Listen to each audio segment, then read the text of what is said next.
He was clearly the poorest customer in the entire restaurant, yet he was more generous than anyone else. Not only did he order every dish on the menu without hesitation, but he also didn't make any requests for modifications to the dishes. Compared to the wealthy and influential officials at the other tables, George's behavior seemed exceptionally sincere and kind. Therefore, when the head chef saw George's order, the anger that had just been ignited by the picky customers instantly vanished, replaced by overwhelming surprise and admiration. He even, for the first time ever, personally prepared the dishes and proactively came to the restaurant to talk to Georgia. It's worth noting that this renowned head chef usually doesn't entertain ordinary wealthy people. The wealthy diners who witnessed this scene began to speculate about Georgia's identity, but what they didn't know was that just a few days ago, Georgia was a humble sales assistant promoting products in a shopping mall. He loved his job and would often prepare some delicious food for passing customers during his sales presentations. Thanks to his thoughtful sales techniques, his monthly sales performance consistently ranked among the top.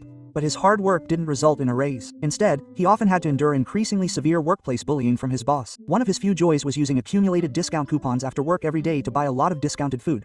Following along with the TV program, he meticulously recreated those delicious dishes, but because he wanted to lose weight, he never ate any of these culinary creations he poured his heart into. Instead, he would give them all to the little boy next door. He himself would only eat bland, tasteless food. The reason for his weight loss efforts was to gain the favor of his colleague, Sean. To have a few more words with his crush, Sean, whenever he had free time, he would unintentionally wander around Sean's work area. If Sean noticed him, he would pretend to be buying furniture, using the opportunity to strike up a conversation with Sean. He would also record the moments of budding romance between him and Sean in his precious dream journal. Marrying Sean and opening a restaurant together was his long-held dream. Unexpectedly, one day, Sean found Georgia to thank him for his help with his sales performance. Sean wanted to invite him to dinner. Overwhelmed with joy, Georgia accidentally knocked over a vase nearby. As he bent down to pick it up, he accidentally hit his head on the expensive door above him. The violent impact instantly caused him to fall into a coma. Sean initially thought he was just. Georgia suffered a minor impact, but after being taken to the hospital, she remained disoriented even after regaining consciousness, unable to even count how many fingers the doctor had. The doctor suspected it wasn't just a simple concussion, so he arranged a CT scan. The results revealed she had cancer, and only 3 weeks to live. This news was a devastating blow, making Georgia unable to accept it. What made her even more despairing was that this rare disease wasn't covered by medical insurance,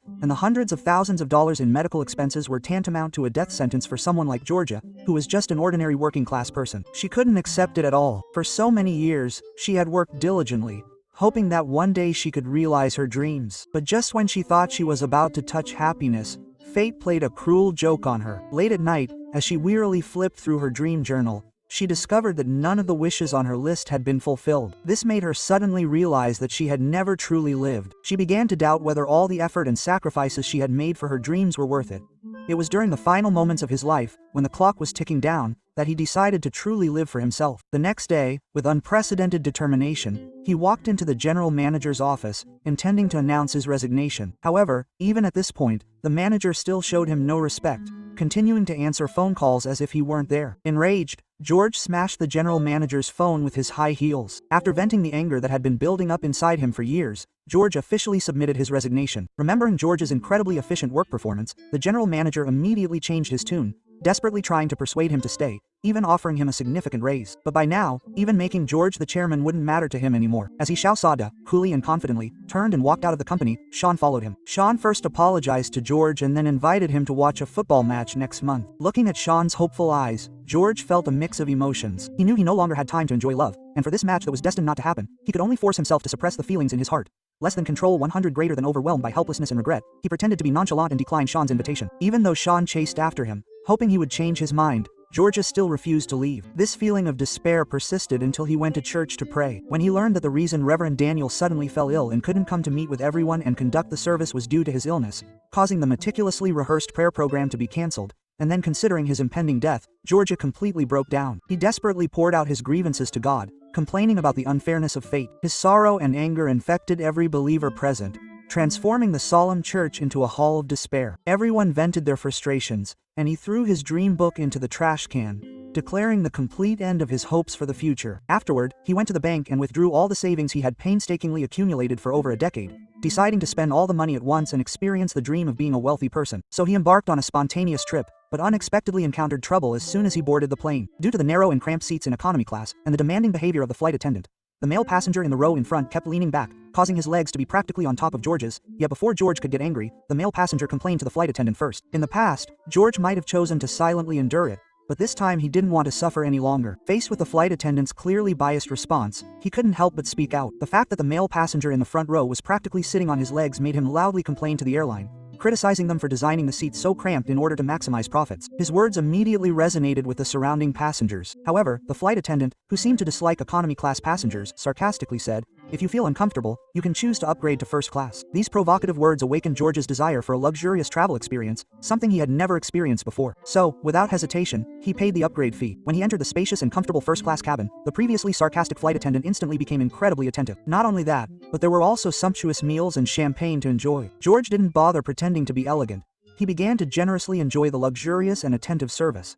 However, even after the plane landed and he saw the long queue of taxis, he was unwilling to wait and instead chartered a helicopter directly to the five-star hotel. As he admired the breathtaking scenery along the way, his heart was filled with unprecedented excitement and satisfaction. Knowing that only the extremely wealthy could afford to travel by private helicopter, George became the center of attention as soon as he arrived at the hotel. The stunned staff members respectfully greeted him.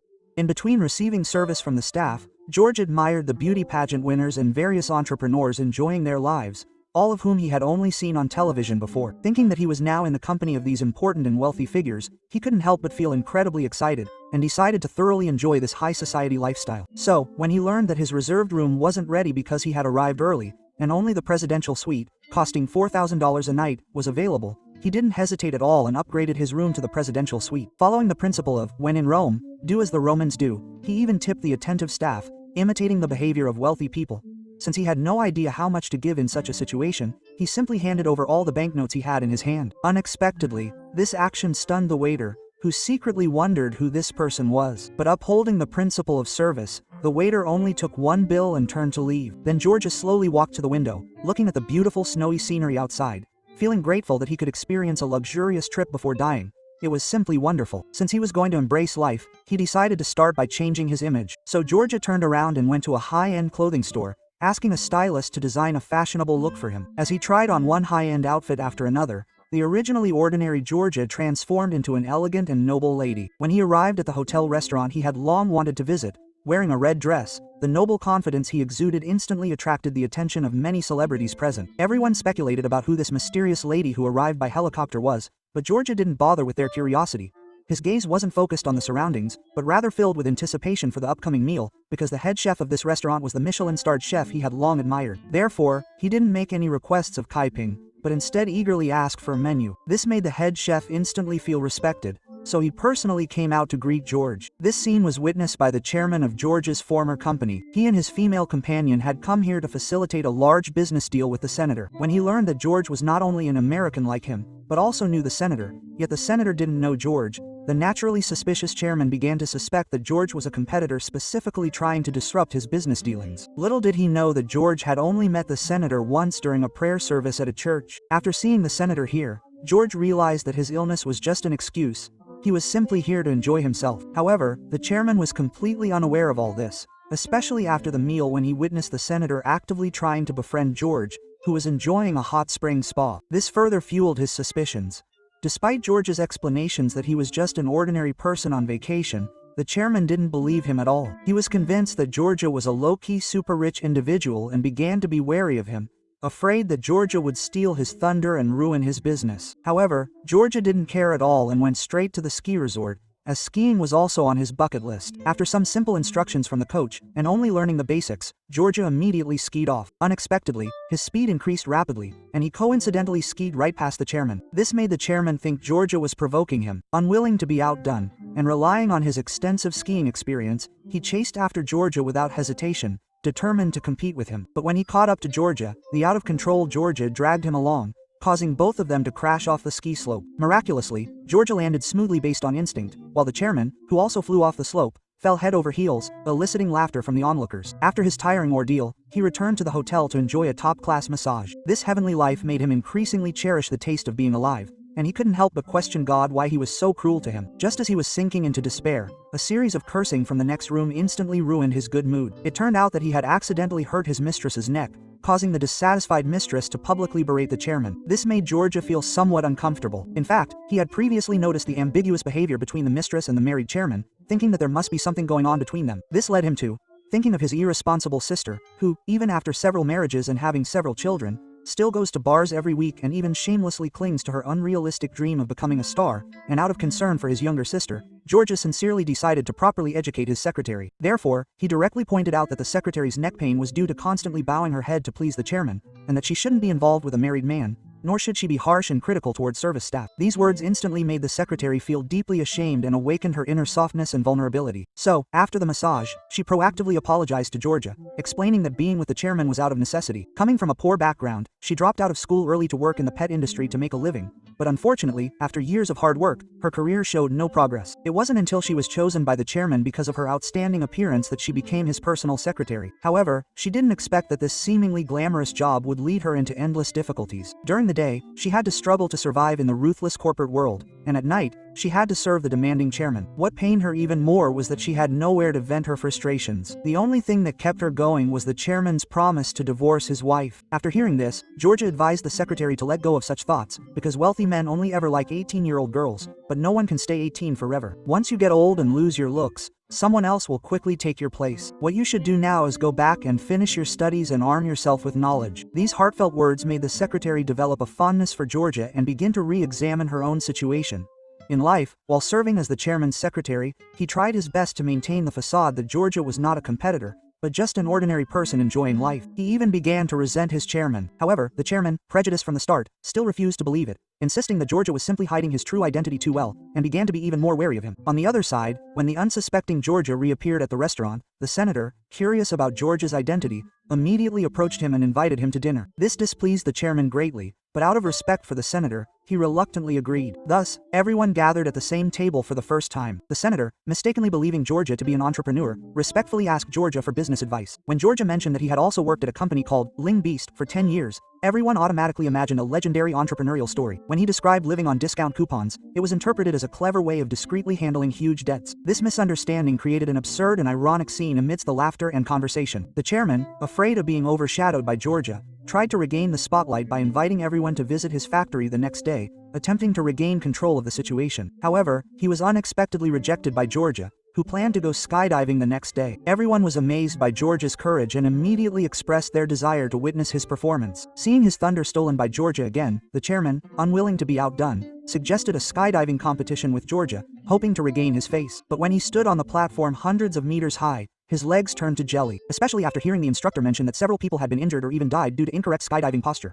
When the team was about to lose its eyesight again, the cowardly chairman even directly conceded defeat on the grounds of equipment failure. This move saved him from embarrassment in front of the remaining team members and became a topic of conversation among hotel guests after dinner. However, on the other side, Georgia was incredibly brave. For him, at this point in his life, there was no longer any fear that could restrain him. With the coach's order, Georgia jumped without hesitation. At this moment, he was no longer the Georgia defined by society, but a completely free individual. The shackles that had bound his soul were finally released. After this skydiving experience, Georgia finally understood that the most beautiful thing in life is living in the present. Having experienced a wonderful life, he was no longer afraid of death. So, after returning, he solemnly wrote a letter and then rushed to the casino with everyone, wanting to experience more things he had never experienced before his death. However, there were countless gamblers in the casino, and soon everyone lost miserably. When it was George's turn, he placed all his chips on his mother's birthday. This reckless and mindless act made the chairman look disdainful, but everyone foolishly followed George's bet. Unexpectedly, George's luck was amazing.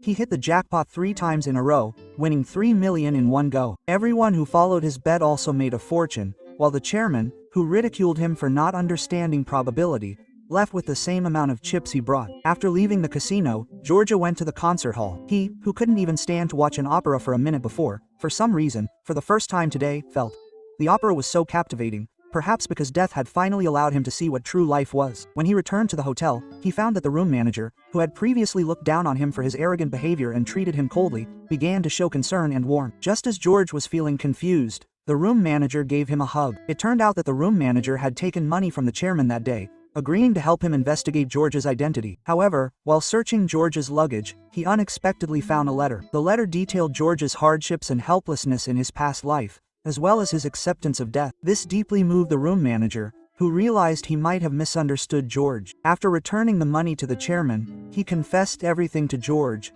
hoping to be forgiven. But George didn't blame him. Instead, he felt relieved that someone could finally share this burden with him. This open-minded attitude made the room manager feel even more guilty, and he encouraged George to spend his last moments with his loved one. The room manager's words gave George immense courage, so he prepared to go back to find Sean. Unexpectedly, he encountered an avalanche halfway there. This made George sigh with emotion, realizing that fate was like a precise scale, giving him unparalleled luck, but also depriving him of the opportunity to see his loved one. In utter despair, he could only choose to return to the hotel, unaware that Sean was on his way to meet him. A few days earlier, the perceptive Sean had found the doctor who diagnosed George, wanting to know the diagnosis results. After being rejected, less than control 100 greater than after failing to protect George from Seaway's rejection, the unwilling man, still feeling resentful, went to George's house, where he unexpectedly learned about the Book of Dreams from a neighbor boy. From the book, he understood George's deep-seated love for him, which made him realize that if George was gone, he would have no reason to stay at the company, so he resolutely resigned and decided to accompany George through the last moments of his life. He then booked a flight to the hotel mentioned in the Book of Dreams. Even though he was distraught during the flight, he was determined to overcome all difficulties for the one he loved. However, fate was cruel. Upon landing and taking a taxi to the hotel, a sudden blizzard struck, and the only road to the mountain was blocked by an avalanche, preventing him from continuing his journey. Because of the avalanche, many travelers were trapped in the hotel, causing a severe shortage of staff. George, who loved to cook, voluntarily went to the kitchen to help the chef. Being able to cook with his admired chef during the last moments of his life gave George unprecedented satisfaction and happiness. With George's help, a week's worth of delicious meals were served. The touched chef publicly thanked George for his help in front of everyone. After finishing his work, George returned to his room and changed into a suit. Looking at himself in the mirror, completely different from before, he realized how wonderful life could be. However, when he returned to the restaurant, he fell into a trap carefully laid by the chairman. Although the room manager didn't reveal George's identity, the chairman still found out about George through the company. He was merely a low-level employee in his group, earning only $30,000 a year. After receiving the news, he immediately, in front of everyone, arrogantly exposed George's identity and demanded that Georgia explain her lies. He thought he could finally turn the tables, but unexpectedly, Georgia didn't offer any defense, but instead admitted that everything he said was true. However, she clarified that she hadn't actively deceived anyone. She came here because she only had 3 weeks left to live and wanted to enjoy herself before she died. She hadn't revealed this before because she was afraid of spoiling everyone's mood. She also experienced the beauty of life for the first time here. She enjoyed skiing, tasted food made by her idol, completed a skydiving jump, and appreciated countless magnificent sceneries. Things she never dared to try before had all been realized one by one. She was already very satisfied. Her words left everyone present in deep thought. After she apologized to everyone and offered her blessings, she turned and left. The people present, including the secretary, all got up and left the restaurant. The secretary even decided to return to school to get a business degree. The chairman instantly felt the humiliation of being thoroughly exposed. At the same time, he knew that this cooperation was completely over. Unable to accept failure, the chairman prepared to jump from the building. This incident quickly caused a sensation in the hotel. Georgia, who rushed over after hearing the news, pleaded with the chairman not to be impulsive. Although she didn't like the arrogant and condescending chairman, as someone with limited time left to live, she couldn't bear to see a healthy person give up because of a temporary failure. Less than control 100 greater than giving up on life, he comforted the chairman, saying, "You're still young, don't let a failure of consciousness negate your life. If you want to receive care from others, the first thing you need to do is learn to respect others." Quote. His words made the chairman finally realize that although he was wealthy, he was living a less fulfilling life than a dying man. So he decided not to jump off the building. When he asked Georgia what her regrets were, Georgia softly replied, "My only regret is that I can't spend the rest of my life with the person I love and open a restaurant together." Just as she finished speaking, Sean's shouts came from downstairs. Georgia initially thought she was hallucinating due to her illness, but she didn't expect Sean to actually appear. It turned out that Sean, unwilling to be defeated by the avalanche, still chose to climb the mountain. Upon learning this, George's eyes welled up with tears. At this time, the head of housekeeping brought surprising news. He had received a fax from the hospital. Due to a malfunction in the testing equipment, the doctor had misdiagnosed George's condition. After re-examination, Georgia had no illness and was perfectly healthy. Overjoyed by the news, Georgia decided to cherish the time she had left. Afterward, Georgia and Sean opened a restaurant. On the opening day, friends from the hotel where she worked as a chef came to congratulate her, and with her excellent culinary skills, she quickly attracted a large number of customers. From then on, she lived a happy and fulfilling life. The movie Last Holiday, starring Queen Latifah, is a comedy-adventure film released in 2006. The film uses a death sentence caused by a misdiagnosis to pose a direct and profound question. When you only have 3 weeks left to live, how would you spend it? Georgia bravely gave her answer. She continued to work, withdrew all her savings, and embarked on a luxurious trip to Europe. This seemingly crazy journey allowed her to transform from timid and shy to confident and brave. The most touching aspect of the film is not George's extravagant spending, but her courage to break through her inner constraints and limitations, from being afraid to confess her love to bravely pursuing it, from suppressing herself to expressing herself freely. He showed us through his actions that true freedom is not about how much wealth one possesses, but about whether one can let go of the fear of the unknown and do the things one has always wanted to do but dared not. When he was mingling and laughing with wealthy people, when he was challenging his limits on the ski slopes, and when he was showcasing his wisdom at the dinner table, what we saw was not a consumerist frenzy, but a profound understanding of life. George's transformation did not stem from material possessions, but from his attitude towards life. Upon learning that his life was coming to an end, he didn't wallow in self-pity, but treated each day as a gift, bravely loving and trying new things. The most profound meaning of the film is that it reminds us that we don't have to wait until the end of our lives to start truly living. After his near-death experience, Georgia didn't return to his old life. He chose to open his dream restaurant. This action tells us that true growth is not about temporary indulgence, but about finding a way to continuously live authentically. We shouldn't wait until a fatal illness strikes to realize the preciousness of time, because every day can be our last vacation. Well, that's all for today's movie sharing. Please like, comment, and share. I'm Shayu, and I look forward to seeing you next time.